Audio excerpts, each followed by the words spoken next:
High বন্ধুরা, চলে এলাম আমার একটা নতুন রেসিপি নিয়ে। আজকে বৃষ্টির দিন, মেঘলা আকাশ, মেঘলা দিন, তো তার জন্য বানিয়ে নেব সবজি খিচুড়ি ও চিকেন দরবারি। আপনারা রেসিপিটা দেখতে থাকুন। বন্ধুরা, চিকেন দরবারি বানানোর জন্য আমি একটা স্পেশাল মশলা করে নিয়েছি। প্রথমেই লাগছে মৌরি, তারপর আছে জিরে, দুটো শুকনো লঙ্কা, তারপর আছে কয়েকটা কাজু বাদাম, তারপর আছে ধনে আর লবঙ্গ ও দারুচিনি। তো বন্ধুরা, চলুন বানিয়ে ফেলি দরবারি চিকেন। তার জন্য কড়া বসিয়ে দিয়েছি। এখন কড়ার মধ্যে সরিষার তেল দিয়ে দেব।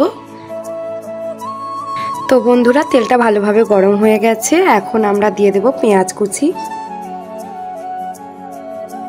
ভালো করে পেঁয়াজটা ভেজে বেরেস্তা করে নেব।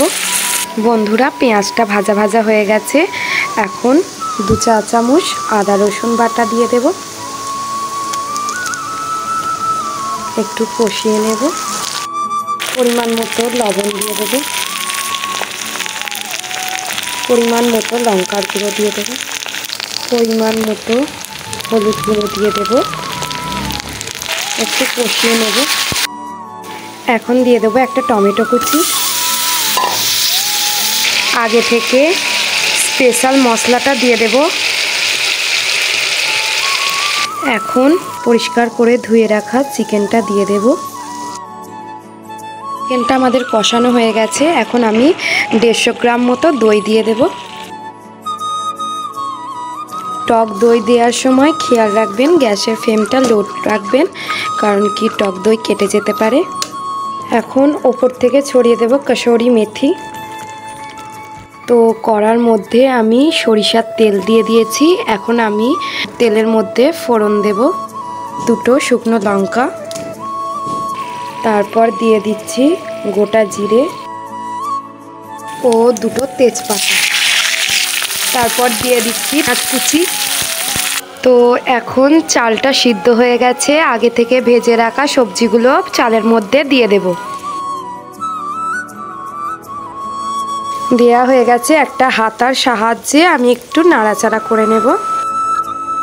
তো এখানে পেঁয়াজটা ভাজা হয়ে গেছে। এ পর্যায়ে আমরা একটা কেটে রাখা টমেটো দিয়ে দেব। এখন আদা রসুন বাটা দিয়ে দেব 2 চা চামচ। একটু নাড়াচাড়া করে নেব। মশলাটা একটু ভাজা ভাজা হয়ে গেছে। এ পর্যায়ে আমরা দিয়ে দেব পরিমাণ মতো লবণ।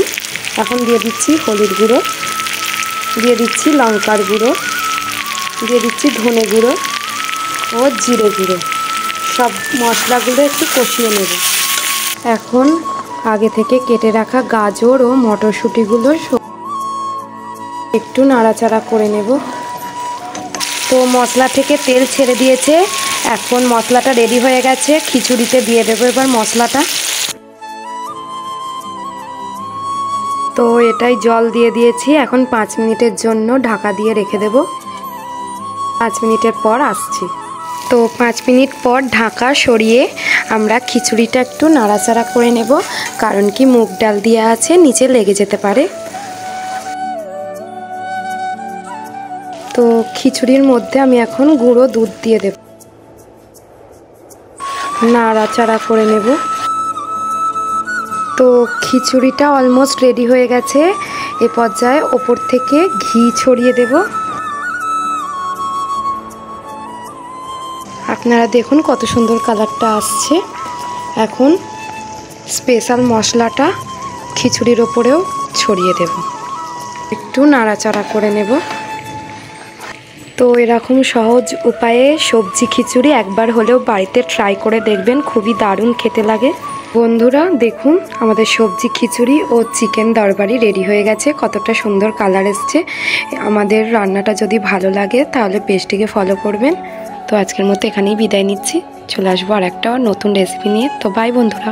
ও বন্ধুরা, আমাদের সবজি খিচুড়ি ও চিকেন দরবারি রেডি হয়ে গেছে। এখন আমার সোনা মা টেস্ট করে বলবে আপনাদের কেমন হয়েছে। খিচুড়ি